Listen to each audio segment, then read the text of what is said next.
This episode of The Edge is brought to you by Audible.com, offering more than 180,000 titles for smartphone, tablet, and desktop. To get a free audiobook of your choice and help Trek.fm at the same time, visit audibletrial.com/trekfm.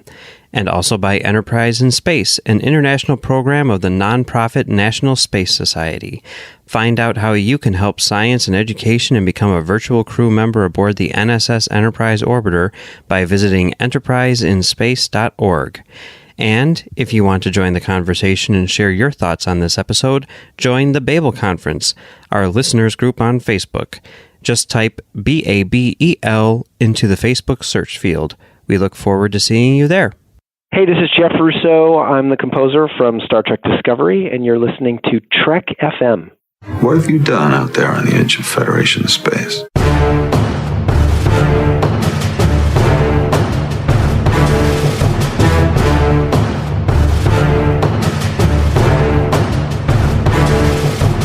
Welcome, listeners, to Postcards from the Edge. I'm your host, Amy Nelson, and with me this week is Christopher D. Littlefield. Chris, thank you for coming on Postcards.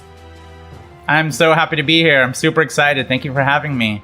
This is great. I really do appreciate you coming on and helping me out this week. Now, this is the first time that you've been on the show, so why don't you tell our listeners a little bit about yourself, what you do, and what is your Trek story?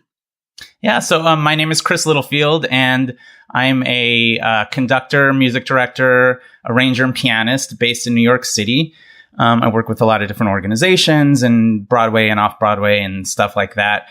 And getting into Trek, my dad and I watched a lot of the movies when I was a kid. I remember specifically Wrath of Khan, Search for Spock, Voyage Home, and then we used to watch Next Gen together. And I just kind of ran with it from then on, and became a lifelong Trekker.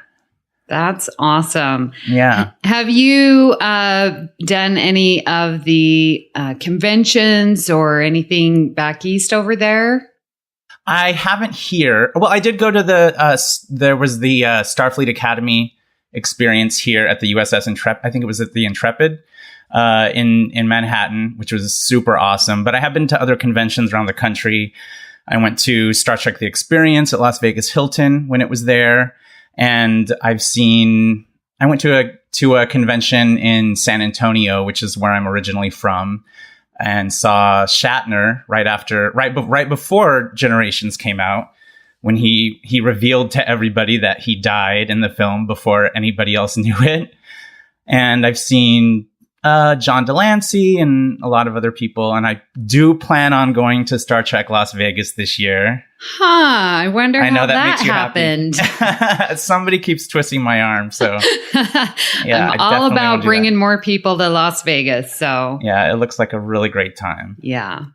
Well, today we are going to discuss the fan response to Season 2, Episode 1, Brother. Now, at the time of this recording, we had 95 comments, and it was recommended last season that I keep track of the number of comments by a listener. So that's what I'm going to do. I'm going to crunch those numbers as we go, which is a perfect mix for my love of math with this podcast. Yes, this is the power of math, people. That's right. So if you would like to participate and share your response, please post your comments on the Babel Conference. That is our listeners group on Facebook. Type Babel, BABEL, into the search field, and it will come right up. So let's get to the Season 2 opener. Let's do it. Chris, what was your initial thoughts of this episode? I think it was an incredible episode, and it was really, as many people have commented, just very cinematic. And I think it was really a slam dunk episode. My first thoughts were that this has to be the most expensive episode of Trek ever produced. I'd love to know if that's true, because it really seems like it. And, I'm on my second and a half viewing right now. The first time I watched it, it got a little overwhelming because they crammed so much into it. Which is, I'm really glad it's the longest episode ever too, because of that. But I had to rewatch to kind of absorb everything. and to get all of the details and pay attention to what all the characters were doing and the introductions of the new ones. But I thought it was fantastic, and I could tell that as far as the writing goes, they were really cleaning up things a little bit more, even though there were a couple of little details that I kind of had a little question mark about. But I think that as the season progresses and the new writers take over, I guess it's like midway through the season, I think we'll see a shift too. But it was effing awesome. Well, I have to agree. It was so much. And I was watching with my brother, and he didn't see any of the first season. And interesting. So, yeah. And he was like, oh my gosh, this is so good. And so I was glad that he enjoyed it. And he was fine just coming in and not really knowing any of the characters. I think he did ask me, he was curious to know if we had seen or heard about Spock before. And so I filled him in on Lethe and, just a little bit like that. But yeah, it's a great starting point, I think, for anyone. So definitely. Yeah. Well, let's get to what the listeners had to say. Chris, why don't you start us off? Great. So Andrea Boot says, it's finally here. After what seems like an eternity, Star Trek Discovery Series 2 has been released, and it did not disappoint. I really like Burnham's monologue at the beginning. Did anyone else get chills down their spine when she said, space, the final frontier? Yes, chills down the spine completely. Totally. I thought we were getting a new opening sequence for a brief moment. And then it switched, and my little heart was like so disappointed, but I'm like, you know what? It's okay. And it was a beautiful monologue there. Yeah, I really liked after she said space, the final frontier, she said, it was so dramatic. Above us, around us, within us. I was like, okay, let's go. Yeah, right. Christopher Mock says, wow, damn glad to have this series back after the longest 11 months of impatiently waiting. So much to unpack here. I like Pike, and it's interesting to hear that Enterprise was kept far away from the Klingon War as a last resort. Ace in the hole, so to speak. We have our first death of the season, although I won't miss him. The woman who came over with Pike. Anyone think she's Barzin? Can't wait to see what else is in store this season. Going to be amazing. So thank you, Chris, for your comments. And I was very interested at your comment with the Barzin, because that was a TNG reference in the price for the Barzin wormhole, where they were trying to sell the rights to the highest bidder because that wormhole was supposedly stable. That connected to the Gamma Quadrant. So I did look that up on Memory Alpha, and that was pretty darn cool, because I was wondering myself who this person was. Yeah, I looked that up too, and I loved her. I think she's we figured somebody was gonna, die out of that team, and I was like, please don't let it be Commander Non, because she looks really cool. Matt Saltzman says, loved it. They seem to have color graded it differently and lit the ship and bridge brighter, which I really thought was a great creative choice. Mount as Pike was fantastic. I'm all in. Thank you, Matt.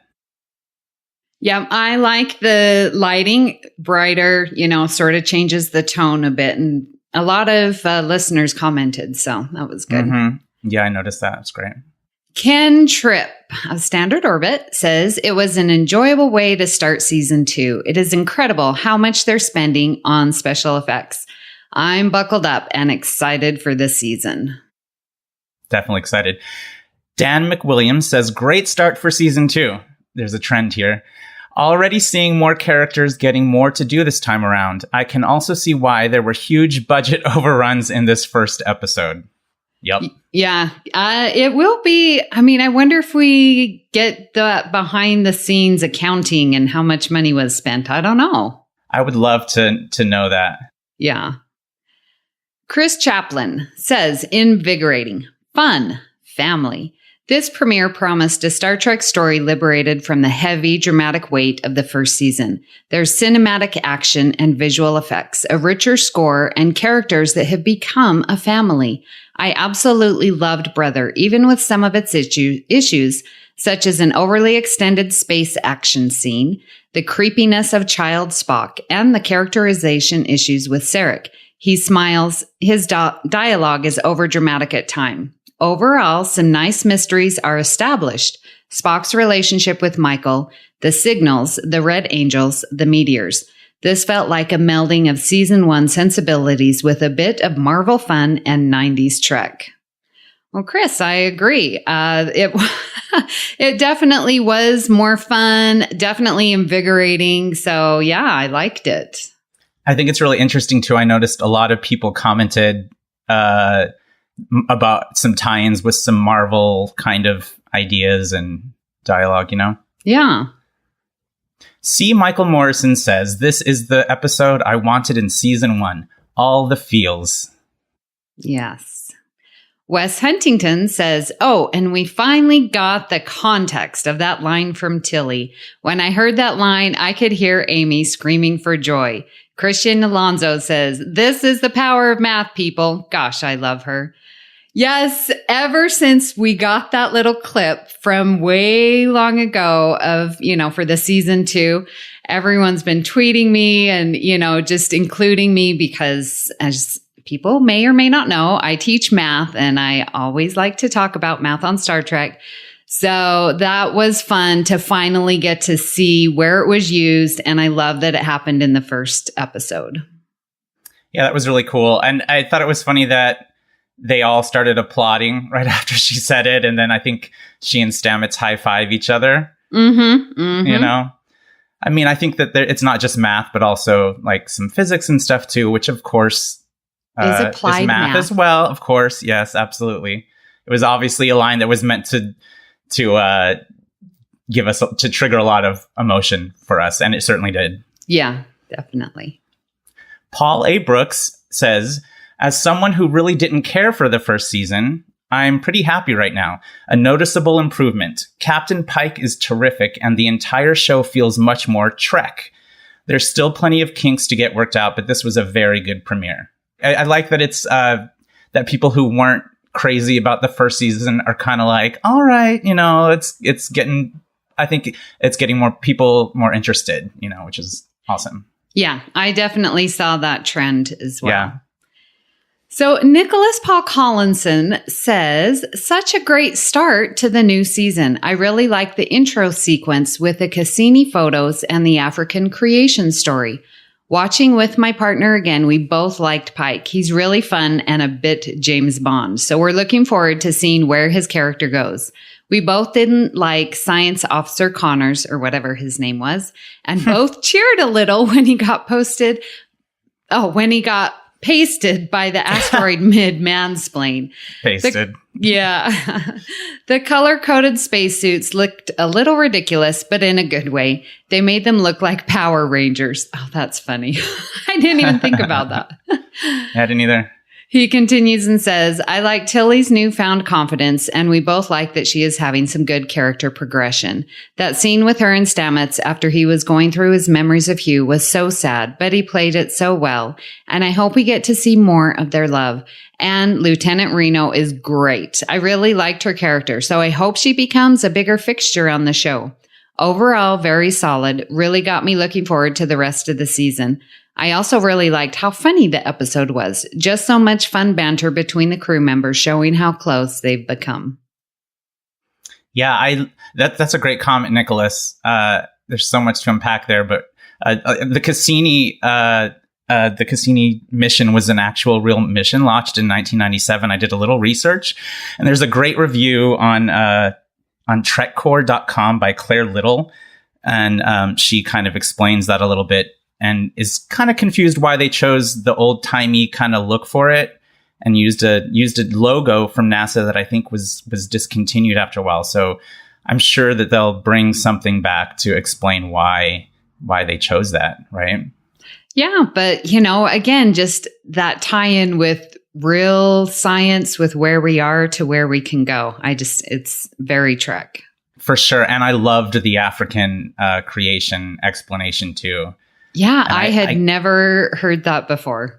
Me neither. I Googled I think it's Kaam Abathwa tribe that she's talking about, and I couldn't find a lot of information on it, but I love it. Yeah. Zorik Adamov says, it was the best Discovery episode yet. I think Discovery crew did and talked more in this one episode than in the whole season 1. I absolutely agree. And I love that we're getting this crew feeling. It was interesting. There were some comments in the thread, and I can't remember if I put it in the notes, that they were saying it just felt like the Burnham show and that Michael can do everything. But I felt like the crew really did their part and worked so well together. And yeah, they talked more in this one episode than the entire season combined. I think they did. And I really love, Awoshikun and Detmer were like, I think they stole the bridge. They were amazing. Yeah. Yeah. Dennis Tremathick says, I am awestruck. This was truly an outstanding season premiere. Everything just came together perfectly. The mystery of Spock and Michael's estrangement is intriguing. Excellent job, Discovery cast and crews. P.S. Tilly rocks as command track ensign. Lots of love for Tilly. Mm-hmm. Always, of course. I like when Stamets said, he said something like, you do everything out of love. Yes. And that's why she'll make a good captain. Yeah. Oh, yeah, for sure. Yeah. Brian Louie says, I am super excited for the rest of the season after seeing Brother. I hope the rest of the episodes are like this season. Even watching it on my MacBook, I felt this was the most cinematic Star Trek I've ever seen. It had more a motion picture feel than a regular TV episode. I felt that it was in its most cinematic during the asteroid field sequence. I love the quick reintroduction of the bridge crew and really hope we learn more about them this season. And what else can I say about Anson Mount besides that he is awesome as Pike? Yes. You have a big smile on your face. Love of Anson Mount and what he's done with Pike just within this first episode. I'm just over the moon. I absolutely love him. And I don't know what it is. I watched him on Hell on Wheels, but I just think this part is so good and he does it so well. I'm not quite sure why. Yeah, I think he's terrific. And I haven't seen that show, Hell on Wheels, you said? Yes. I haven't seen that. The only time this is the first time I've heard Anson Mount talk, because I've only seen him when he was in Marvel's The Inhumans, which of course got canceled very quickly. And that character couldn't talk. Oh, I didn't know he was in that. Yeah, he had some power where when he opened his mouth or talked, it just kind of destroyed everything in front of him. Yeah. Well, Hell on Wheels, it's on Netflix now. And all right. He plays this old Western, so he sort of and so I'm like sort of hearing a little bit, but you can't really tell because the characters are so completely different. But I love him, his intensity, but yet he's so good with the crew and like accepting where he is in his position. Well, I could do a whole episode and I probably will. Absolutely. Yeah, you should. He's definitely charismatic and he's not bad to look at either. Oh my. Uh-huh.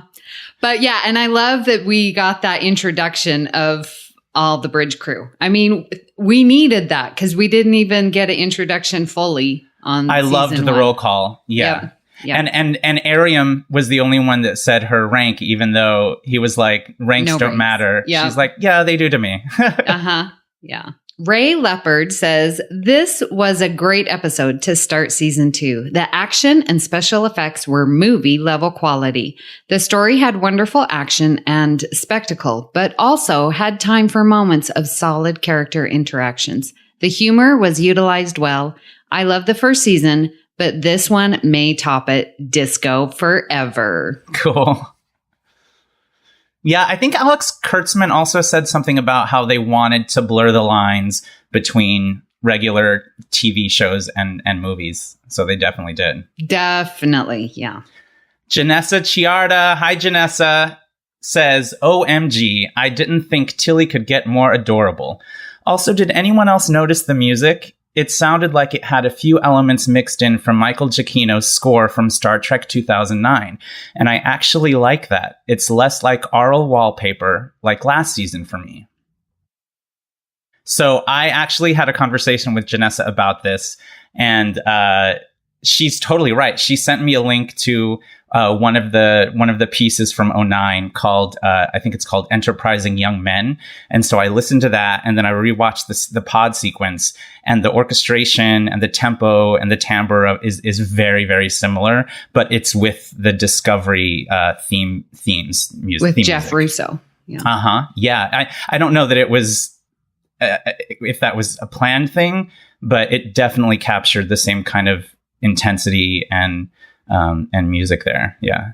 Awesome observation. Good job, Janessa. And glad, Chris, that you're here to explain all of that to us. But yeah, I think we are getting these intentional tie-ins, with TNG, with the 09, because Kurtzman really is across the board and in every iteration of Star Trek. And so I like seeing that, definitely. I do too. And I know that there's a lot of, this is a very polarizing topic, and that's fair. I love hearing everybody's, criticism of that. But I think overall, it's very exciting what's going on. Yes. Dana Pearson says, in a word, awesome. I was blown away. Fantastic plot development, world building, Marvel-like humor, except for the sneeze, cinematics, sound, action, and intimacy, tears and chuckles, pacing. Best thing I've watched on TV in years. Movie quality, so much going on. I'll enjoy rewatching. Yes, absolutely. You just hit everything right there. Thank you, Dana. Totally agreed. Reese Morgan says, an improvement. As someone who had many problems with season 1, I am pleasantly surprised with the season 2 opener. The actors are clearly more at ease as their characters. More levity, although sometimes awkward, is a welcome addition, as is the brighter overall tone of the show. Every character has a moment to shine, and a compelling mystery is set up. Loving Captain Pike. Continue boldly, Discovery. Absolutely. So again, getting some hesitancy from season 1, but I'm glad that they're coming back for season 2. Oh yeah. Hopefully many, many more to come. Yes. Ricardo Tapia says, I liked the dark tone of the first season, and I enjoyed the lighter tone of this episode. I guess I'm just on board. I love this show. Very good. Ricardo, I'm on board too. Yep. For sure.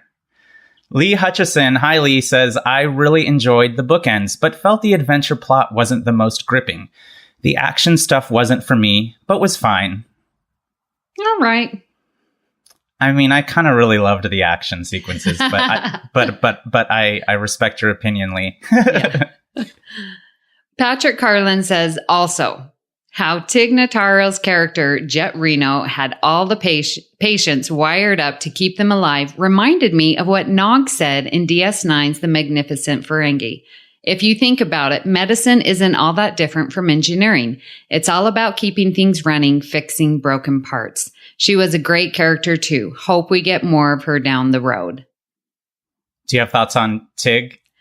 I don't know her at all. So, but then reading all the comments, I'm like, man, I think I'm missing out on a pretty awesome person here. Yeah, Tig Notaro is really an incredible woman and an actress and comedian. If you haven't seen her Netflix special, Tig, you really have to check it out. Okay. It's funny and deep and she's really incredible.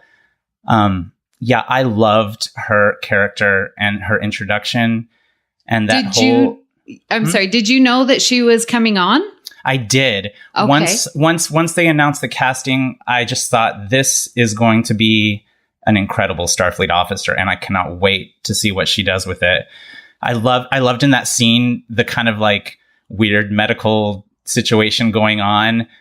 Did you notice that the character Valentine, that was the one that she had the other heart connected to?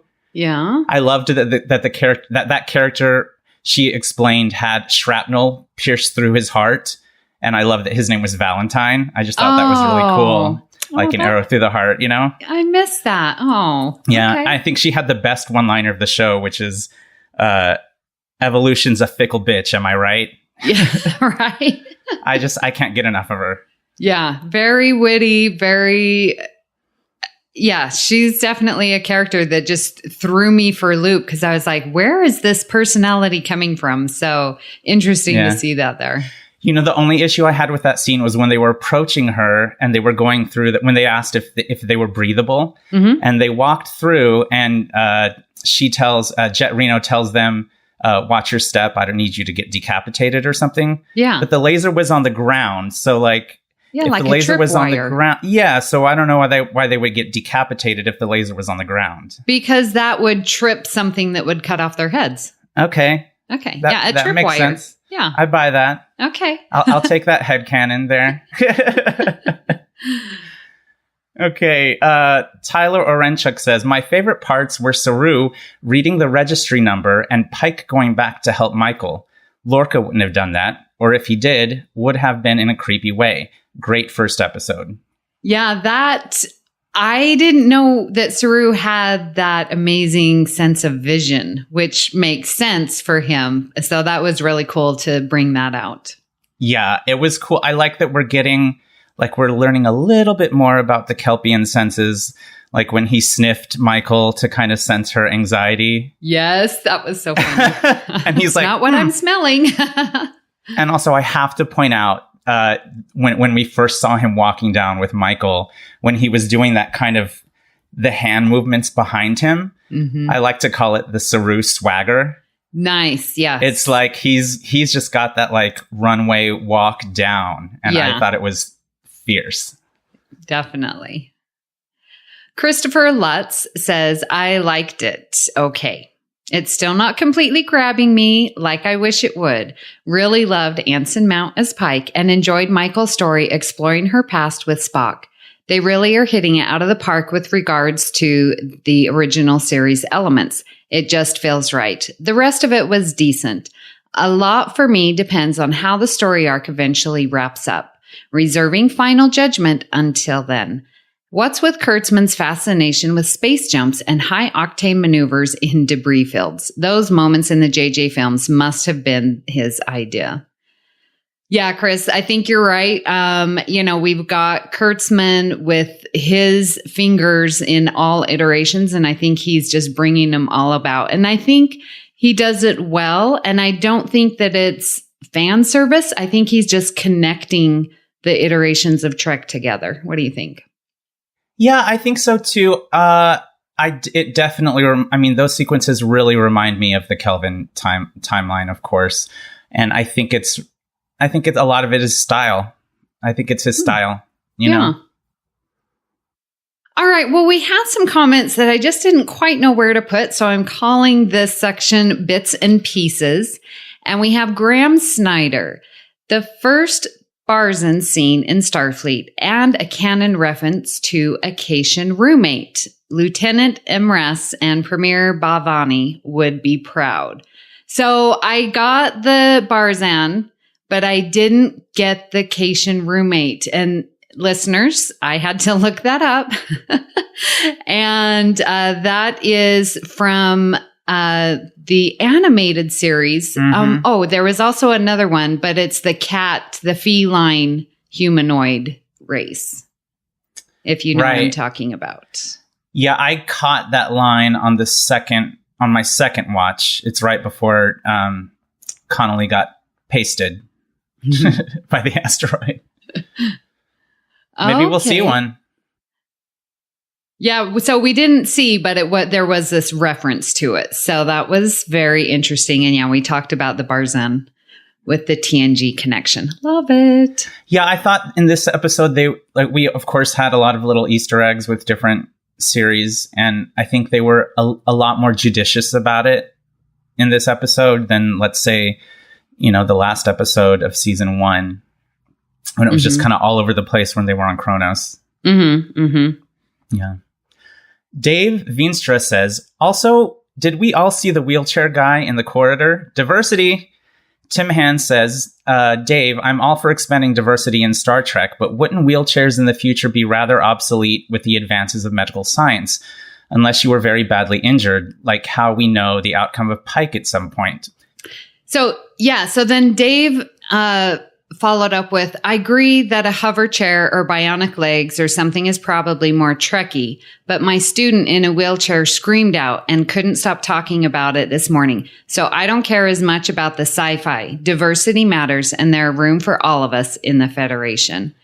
And there was, this great thread on the Babel conference. Yeah. Listeners, if you haven't had a chance to read through, like, it was really good to see, right? It's not, that they may have fixed everything. Oh, and there were some people talking about like the bionics that we see on like Detmer and like, right. Why and wouldn't the transporter operator? Yeah. Like, why wouldn't they have just fixed it and made them look normal again? But again, I think that point, like, diversity matters and that there's room for everyone. Yeah. And I think normal is relative too. Like, I mean, somebody being in a wheelchair is normal. Somebody having an implant is normal. Somebody walking with a cane is normal. I think the important thing is that we can see everybody in Trek. And I just wanted to point out also that the actor's name is George Alavizos, and so that's the name to the actor in the wheelchair. He is in a wheelchair in real life, and he was also in the episode Magic to Make the Sanest Man Go Mad, when Tyler is doing his toast at the beginning of the party. And I think the explanation is that he was wounded in the war. And I was very happy to see him again, for sure. Yeah. Ian Bartholomew says, I love the way Detmer clearly gets a thrill out of her work. Every new development draws a smile from her. Yep, there she was. And just, you're right. She's got this way that just the smallest of smiles, and that she's loving her work. She's got joy in her heart. Oh yeah, I really want to learn a lot more about her. Brian Diggs says, a couple of cultural moments I have to call out because I would like to see more examples. Burnham was able to understand Saurian without the universal translator. It would have been nice to hear her speak Saurian without a universal translator. So I'm assuming that's the guy in the turbo lift. That's Linus, yeah. Yes, okay.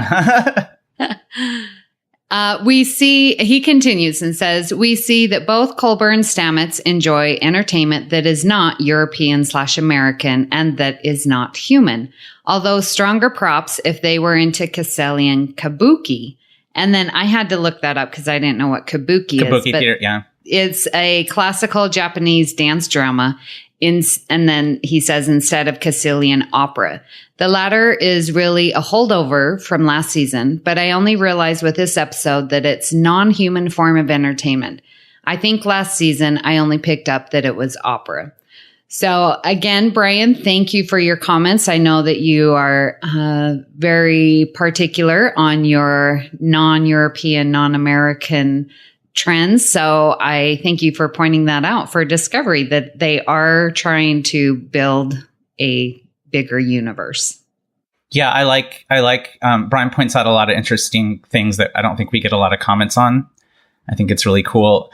But I was wondering, was Linus actually speaking Saurian, or did we just kind of get a little couple of or something like that? Did he actually speak, or I don't know. I have to watch it again. They were communicating. They were communicating. Yeah. And I really liked Burnham's empathy toward him. I thought that was very captainly of her to kind of, hey, yeah, I'm sorry. I heard it's going around. Yeah. And I really liked the explanation of the Cassilian prima donna, how she studies her whole life to hit this one high note, and then she plunges a dagger into her heart. Oh my gosh. Super cool. Oh, cool. I don't know about that, but it's a story. It's interesting. Yeah. And how sad. I know. Well, we don't always read the good. We have some questions and concerns, and there were quite a few questions and some concerns over this episode. So Frosty Winnipeg starts us off, will it spin? So I think she's asking, do we get to see the sport drive? And we don't see it. Not in this episode, but I think, and spoiler alert, when they said, next or coming up in Discovery Season 2, I think we do see some spore jumping happening eventually. Yeah, there's got to be something because the asteroid and when Tilly was saying the spores were going crazy when they got near.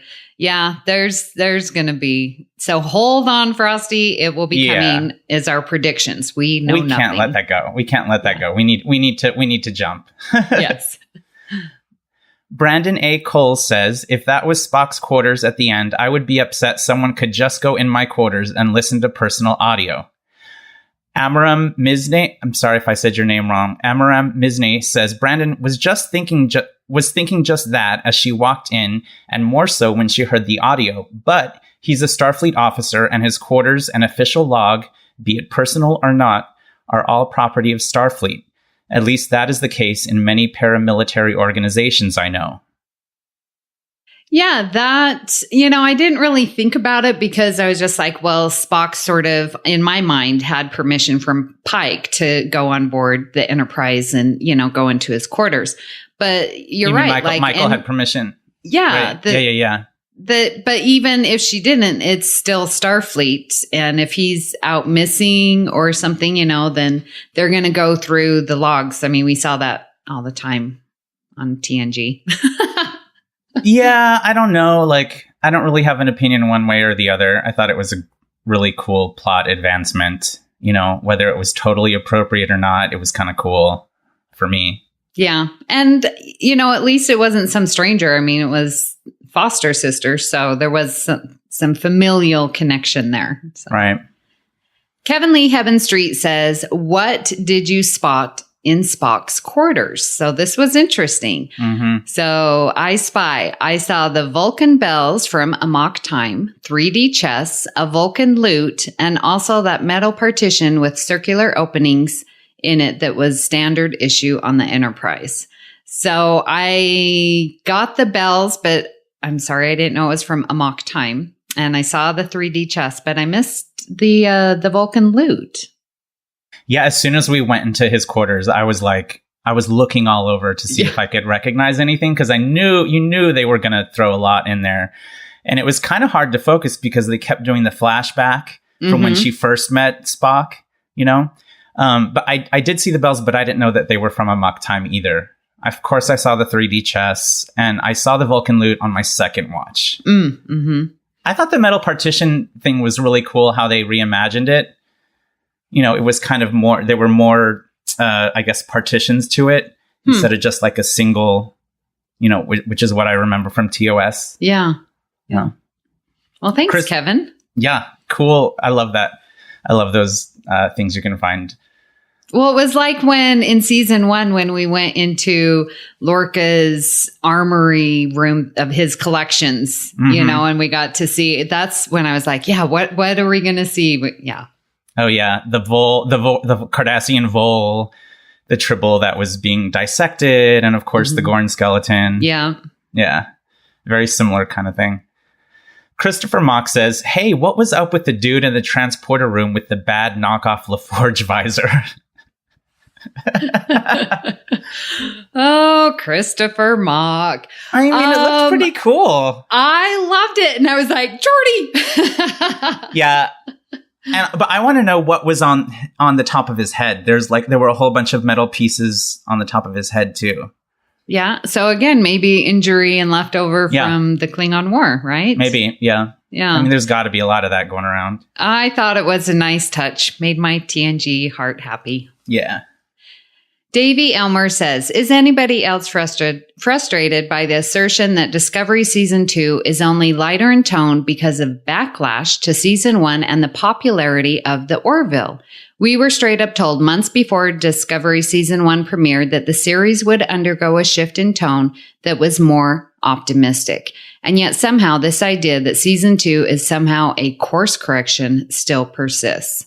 Davey, you bring up a very good point, and we were told that Season 2 would definitely be lighter in tone. And maybe because of this backlash, as it was so heavy and war, and it didn't seem like the idealistic future. I don't know if it's because of the popularity of the Orville, because when I go online, there's a lot of haters of the Orville, unfortunately. I love the Orville, but what do you think about that, Chris? I think it's a really interesting comment, and I can see why, Davey, you feel that way. I personally, I've watched all of the Orville episodes that have aired so far, and the first season, I thought it was pretty good, and I really have enjoyed the last 2 episodes the most. Is when I'm really getting invested, especially with all of the Star Trek cameos now, and I think the story writing is getting better. But I don't really see it.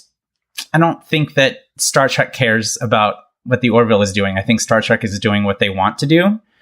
I do think that there was a lot of backlash because of the darkness and the wartime of season 1. So maybe there's a little bit of course correction, but I also think that season 1 was made to kind of shake things up and give us a different side of the Federation and Starfleet and Star Trek, and kind of make us feel a little unsafe for a while before they start bringing us home again. Yeah. And I don't know if it's actually a bad thing that they are listening to fans in a small way and doing a course correction. Like, I'm fine with that. I don't know. It'll be interesting to see how that plays out. Yeah, I mean, also we have Trek and this has been pointed out on many podcasts before, but we're living in a Trek, in a version of Trek to where you immediately know what people think because of social media, interactions with the actors and the creators. And so, it's just a different era. So I do like that they're listening a little bit, but I'm kind of also okay with them making independent choices too. Mark Rodriguez says, I thought Tilly was written and acted great. I thought that Sarek was written poorly. What happened to her parents? He answers, the unthinkable. No, her parents were murdered by Klingons. That's what a Vulcan would have said. When Michael asked him how long he had not spoken to Spock, he said, years. No, it's been X years, X months, and X days. That's the way Sarek would talk to Michael. I could say a lot more, but I'll end by saying, in my opinion, Kurtzman is still trying to make Star Trek more like Star Wars. That race through the asteroid field in the Worker Bee pods looked and played out just like any Star Wars movie. Updating graphics is one thing, but if this is TOS era, we can never portray post Voyager because that technology would have to be even more fantastical. Rant over. What do you think about that, Amy? Well, Mark, we have some discussions, and he will know I say this lovingly. He is my negative Nelly. No, and it's interesting because I don't really see it more of the Star Wars connection. I see that action of more of the Calvin timelines, because to me, that was like that, like you said, the bee pods and the going through, like that was beyond in my mind, the Star Trek Beyond. And then I don't equate that with Star Wars. However, I don't watch a lot of the Star Wars. I think I've seen the movies once, and I don't think I've seen the last one. So I don't have much to go off. I know Star Trek, and so for me, I make it that connection to the movies. And we talked about before, like how Kurtzman is trying to, well, in my opinion, trying to bring in all these iterations together, and just sort of bringing them all working together. I think is what I see the vision. And I think with what you say with Sarek, Mark, I think when he said the unthinkable, for me, it worked because he's a man of very little words. And I know that it would have been more the honest thing to say, well, her parents were murdered by Klingons. But I think the unthinkable is so succinct and detracts from the emotion response of what you would say of murdering, having your parents killed and murdered by Klingons. Like, to me, it fit perfectly. Yeah, I really like this comment, Mark. I I'm just going to go through the Tilly. I think Tilly's always really written, and she is a phenomenal actress. The only issue I had with Tilly in this episode, and it wasn't about her necessarily, it's just that I don't like seeing her apologizing so much. I think she's so strong and clearly an intuitive, sensitive character that I want her to really embrace that as a strength. And like when Stamets told her, say fewer things, I was like, no, like, just, I don't know. I just felt like, don't do that to her. Let her be who she is, because she's amazing the way she is, you know? I'm going to jump in real quick, because you're right. She did apologize. And I think you just the first scene she was in, she apologized on the bridge when she yelled out Morse code. And I thought that scene was a little too long, because she was just apologetic all the time. And it's like, no, we understand why you were talking loud. Number one, there was static everywhere, and it just sort of went on a little too long for me. So, yeah. Yeah. And she's like apologizing to when, or like Saru and Burnham, they're kind of rolling her eyes, or Reese is laughing at her when she's interacting with Pike. And I'm just like, come on, Tilly has come so far. She came so far in season 1. She was when she had to be Killy in the mirror universe, she's stronger than that. She does not need to apologize so much, or, you know, I just think she just needs to be who she is, you know? And regarding Sarek, I actually like that he said the unthinkable, because I think it showed his empathy toward Michael. You know, there's emotion in that comment. The unthinkable happened, you know, so it moved him in a way that made him empathize with her. And there could have been more to the scene. He could have explained more to Amanda after that, you know. But I do agree that he would have said exactly how long it has been since he had spoken to Spock. Yeah. Yeah. Dan McWilliams says, the only criticism I would aim at the season so far is that I would like to see it transition even more towards ensemble and away from the whole show being centered around Burnham. She is just not interesting enough yet to keep carrying this series. So far, she's doing voiceovers that are borderline pompous. She's always put into a position where she is smarter than everyone else. And I think the actress swallows back too much personality, probably told to do that. That little scene in sickbay where Tilly comes to see her at the end, look how she acts there. She's kind of fun there. I want to see more of that personality than the I was raised by Vulcans, so I gotta be smart, dullard one. Not a complete thought, but there you go. But love the series, just want more of the other characters in it. So Dan, very interesting point. And I see your point with Michael always knowing the right answer. And especially when they were doing the asteroid and she was telling Connolly. Yeah, when she was telling Connolly, get in line. Connors is the ensign from the Shenzhou. Yeah. Right, that's right. She's like, get in line, you're too far, you know, and she just had the right answer. And then that really tense scene where Pike was like, you know, I appreciate criticism, but I need solutions with it. And she's like, I was going to give you a solution, you know, and I was like, ooh, that was smug. I don't know how I felt about that. So Dan, I can understand your thought with regards to Burnham in that instance. Yeah. I mean, this is a really interesting comment. And I think we could even do an entire podcast just on those ideas about Burnham. But I just love seeing her in the lead role, and she's not perfect. She has her flaws. She makes mistakes. She acts out of arrogance sometimes, and sometimes she's a little bit pompous, but I think her heart and her mind are totally in the right place. And, you know, I think it's great to see a character like that isn't afraid to challenge authority and to speak truth to power a little bit, even though she has made big mistakes. I think part of her clash with Connolly was that he may be one of the Starfleet officers that still kind of blame her for the war. And even though her record was expunged, there's still those officers they're never going to see past that for her. They're always going to see her as the mutineer. And there was a lot of interesting threads too about the mansplaining and the toxic masculinity and everything. But I agree, Amy. I loved the scene. When she kind of talked back to Pike, but he yelled at her. He kind of tried to put her in her place. So I loved when she said, "And for the record, there is not a single person on this bridge that would abandon a Starfleet brother or sister, sir." Yeah. I was just like, yes, Burnham. you tell Pike who this crew is. Yeah, that was good. Well, let's get to some final thoughts. Ria Papagiorgio says, finally got to see brother here in my trip to India, and much of my thoughts have already been expressed here. Glad you had a safe trip. So she continues and says, loved Jet Reno. Really hope she sticks around. Also loved the interplay between the bridge crew and looking forward to getting to know them more.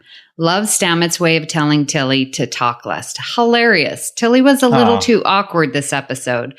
So hope the writers don't turn a very strong character into a joke.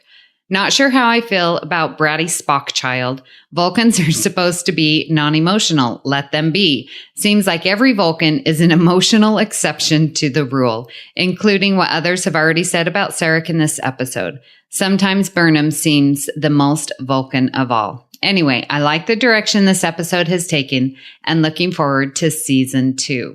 Yeah, what'd you think of young Spock there, Amy? Well, again, the only time I know of young Spock is from what we see in 09, right? Sure. And I don't know. Well, in the animated series. Yeah. Oh, yeah. That's true. And Can we count The Search for Spock? I don't know. Yeah. I mean, it's... Okay. Sure. Yeah.